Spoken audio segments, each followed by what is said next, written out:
कांग्रेस नेता और कर्नाटक के वायनाड से रहे सांसद राहुल गांधी की लोकसभा सदस्यता समाप्त हो गई है। लोकसभा सचिवालय की तरफ से इस संबंध में अधिसूचना जारी कर दी गई है। यह अयोग्यता उन पर दोष साबित होने के दिन यानी 23 मार्च 2023 से लागू रहेगी। यह निर्णय संविधान के अनुच्छेद 102(1)(e) के प्रावधानों और जन प्रतिनिधित्व कानून 1951 की धारा 8 के तहत लिया गया है। बता दें कि मानहानि के मामले में सूरत की अदालत ने गुरुवार को ही राहुल गांधी को 2 साल की सजा सुनाई थी। राहुल गांधी पर 2019 लोकसभा चुनाव के दौरान मोदी सरनेम को लेकर विवादित टिप्पणी का आरोप लगा था। राहुल के खिलाफ गुजरात भाजपा के विधायक पुर्णेश मोदी ने मानहानि का मुकदमा दर्ज कराया था, जिसके बाद अब राहुल गांधी की संसद की सदस्यता समाप्त कर दी गई है। प्रधानमंत्री नरेंद्र मोदी आज वाराणसी दौरे पर हैं, जहां पीएम मोदी ने वन वर्ल्ड टीबी समिट पर आधारित 3 दिवसीय बैठक की शुरुआत की। इसके साथ ही पीएम मोदी ने अपने संसदीय क्षेत्र को कई नई योजनाओं का तोहफा भी दिया। इसमें वाराणसी कैंट समेत 4 और रेलवे स्टेशनों को रोपवे से जोड़ने की योजना प्रमुखता से शामिल है। इस दौरान प्रधानमंत्री नरेंद्र मोदी ने वाराणसी में 1780 करोड़ की लागत की 28 विकास परियोजनाओं का लोकार्पण और शिलान्यास किया, जिसमें स्कूलों का पुनर्विकास, तालाब और पार्क का सुंदरीकरण, पेयजल आपूर्ति, ट्रांस वरुणा परियोजनाएं शामिल हैं। इस मौके पर पीएम मोदी ने कहा कि काशी के विकास की चर्चा आज पूरे देश और दुनिया में हो रही है। जो काशी में आ रहा है वो यहाँ से ऊर्जा लेकर जा रहा है। 8 से 9 वर्षों के विकास कार्यों के बाद जिस तेजी से बनारस का विकास हो रहा है, अब उसे नई गति देने का समय आ गया है। केंद्रीय गृह मंत्री अमित शाह ने आज बेंगलुरु में नारकोटिक्स ब्यूरो की क्षेत्रीय बैठक में शिरकत की। इस दौरान अपने संबोधन में अमित शाह ने कहा कि प्रधानमंत्री नरेंद्र मोदी ने समाज को नशा मुक्त करने का विजन रखा है और हम उसी पर आगे बढ़ रहे हैं। इसके खिलाफ देश के सभी विभागों, राजनेताओं को आगे आना होगा। गृह मंत्री ने कहा कि ड्रग्स के तंत्र को तीव्रता से नष्ट करने की जरूरत है। एनडीपीएस के प्रावधानों को सख्ती से लागू करने की जरूरत है। उन्होंने कहा कि ड्रग्स के खिलाफ लड़ाई को घर घर की लड़ाई और ड्रग्स के खिलाफ चल रहे इस अभियान को जन जन का अभियान बनाना होगा। यूएपीए कानून पर सुप्रीम कोर्ट ने आज बड़ा फैसला दिया। अब प्रतिबंधित संस्था का सदस्य होना भी कार्रवाई के दायरे में आएगा। बता दें कि सुप्रीम कोर्ट ने प्रतिबंधित संगठनों की सदस्यता के मुद्दे पर 2011 में अपने 2 न्यायाधीशों के फैसले के अनुसार उच्च न्यायालय द्वारा पारित बाद के फैसलों को कानून के रूप में गलत माना है। सुप्रीम कोर्ट का मानना है कि प्रतिबंधित संगठन की मात्र सदस्यता ही व्यक्ति को अपराधी बना देगी और यूएपीए के प्रावधानों के तहत मुकदमा चलाने के लिए उत्तरदायी होगी।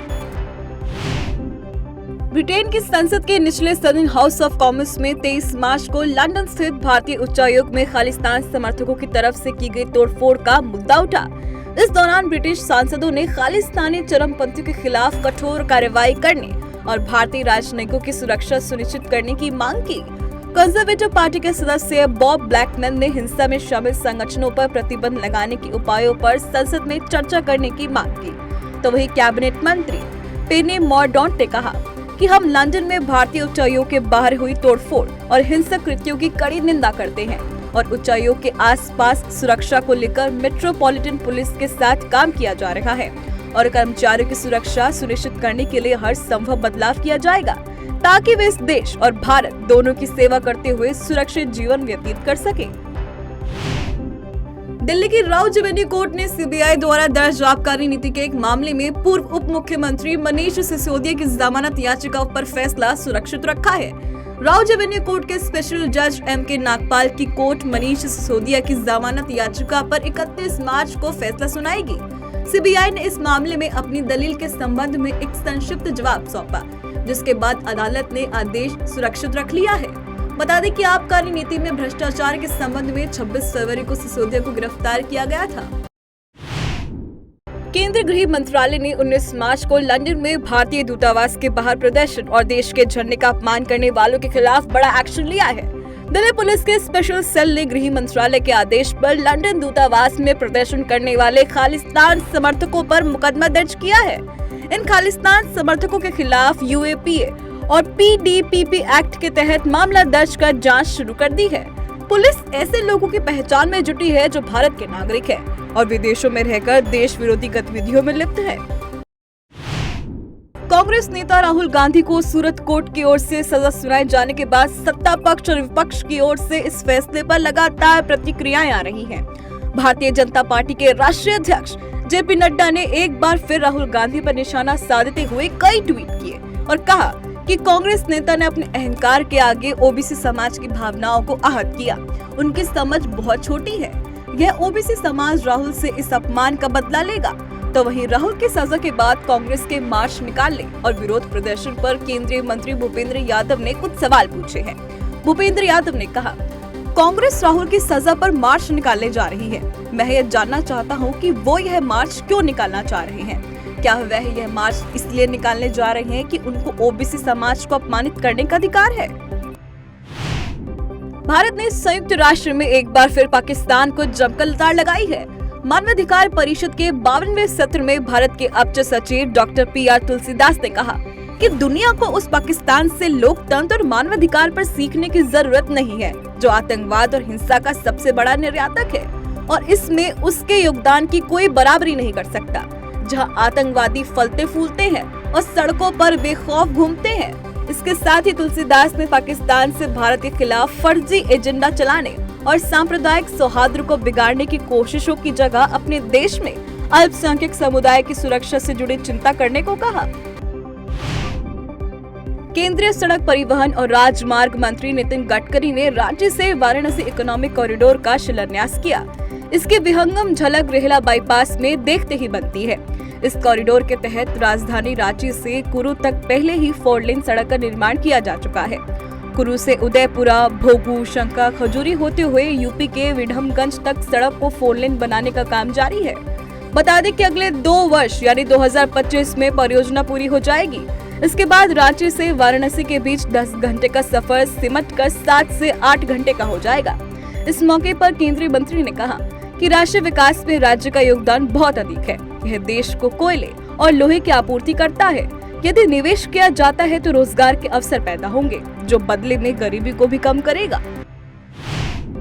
भारतीय सेना अब अपनी ताकत में लगातार वृद्धि करने में जुटी हुई है, जिसे लेकर भारतीय वायुसेना की निगरानी, पहचान और इलेक्ट्रॉनिक युद्ध क्षमताओं को बढ़ाने के लिए रक्षा मंत्रालय ने भारत इलेक्ट्रॉनिक्स लिमिटेड के साथ 3,700 करोड़ रुपए से अधिक के 2 करार किए। इनमें पहला समझौता 2,800 करोड़ रुपए अधिक है। यह वायुसेना के लिए मध्यम शक्ति रडार अरुद्रा की आपूर्ति है, जबकि दूसरा अनुबंध करीब 950 करोड़ रुपए का है, जो 129 DR-118 रडार चेतावनी प्राप्तकर्ता का है। ये दोनों परियोजनाएं आत्मनिर्भर भारत पहल के तहत स्वदेशी रूप से डिजाइन, विकसित और निर्मित श्रेणी के तहत है। जबरन धर्मांतरण के मामलों में करीब 1 वर्ष में उत्तर प्रदेश के बरेली जोन के 9 जिलों में अब तक की बड़ी कार्रवाई हुई है। धर्मांतरण के सबसे अधिक 11 मामले बरेली जिले में ही दर्ज किए गए और सबसे अधिक गिरफ्तारी भी बरेली जिले में ही हुई। अब तक 71 लोगों को जेल भेजा जा चुका है। बरेली जोन के ADG PC मीना ने बताया कि इन मुकदमों में 77 लोगों के नाम सामने आए, जिसमें पुलिस ने 71 लोगों को गिरफ्तार किया। वहीं 6 आरोपियों की गिरफ्तारी होनी बाकी है। साथ ही कहा कि जबरन किसी का धर्म परिवर्तन कराना अपराध है। ऐसे मामलों में पुलिस प्राथमिकता से कार्रवाई कर रही है। सभी पुलिस अधीक्षकों को ऐसे मामलों में त्वरित कार्रवाई के निर्देश दिए गए हैं। वर्ष 2020 में उत्तर पूर्वी दिल्ली के इलाके में हुई हिंसा से जुड़े मामले में दिल्ली के कड़कड़डुम्मा कोर्ट ने आरोपियों के खिलाफ आरोप तय कर दिए हैं। कोर्ट ने MCD के पूर्व पार्षद और आम आदमी पार्टी नेता ताहिर हुसैन समेत 11 लोगों के खिलाफ साजिश, दंगा, हत्या और समूह के बीच दुश्मनी को बढ़ावा देने से संबंधित धाराओं के तहत आरोप तय किए हैं। कड़कड़डुम्मा कोर्ट ने इंटेलिजेंस ब्यूरो अधिकारी अंकित शर्मा की हत्या के मामले में यह कदम उठाया है। वहीं कोर्ट ने इस हत्या में ताहिर हुसैन की भूमिका को भी अहम माना है। कड़कड़डुम्मा कोर्ट ने कहा कि गवाहों के बयान से स्पष्ट परिलक्षित होता है कि सभी आरोपी घटना स्थल पर मौजूद थे। कोर्ट ने कहा कि ताहिर भीड़ को उकसा रहा था और यह सब घटना के दौरान लोगों को निशाना बनाने के लिए किया गया था। कश्मीर घाटी के सोपोर में सुरक्षा बलों ने आतंकवादी संगठन लश्कर-ए-तैयबा के एक मददगार को गिरफ्तार किया है। इस दौरान उसके कब्जे से हथियार और गोला बारूद बरामद हुआ है। मददगार की पहचान सोपोर के मंजसीर निवासी उमर बशीर भट्ट के रूप में हुई है। पुलिस के अनुसार मददगार के संबंध में मिली सूचना पर कार्रवाई करते हुए पुलिस ने सेना के जवानों के साथ रेलवे स्टेशन पेट सीर के पास एक संयुक्त तलाशी अभियान चलाया गया। इस दौरान एक संदिग्ध व्यक्ति को पकड़ा गया। उसके कब्जे से एक हैंड ग्रेनेड, एक पिस्टल मैगजीन, 15 पिस्टल राउंड और एक मोबाइल फोन, सिम कार्ड सहित बरामद किया गया। उसके खिलाफ पुलिस थाना तारजू में मामला दर्ज कर जांच शुरू कर दी है।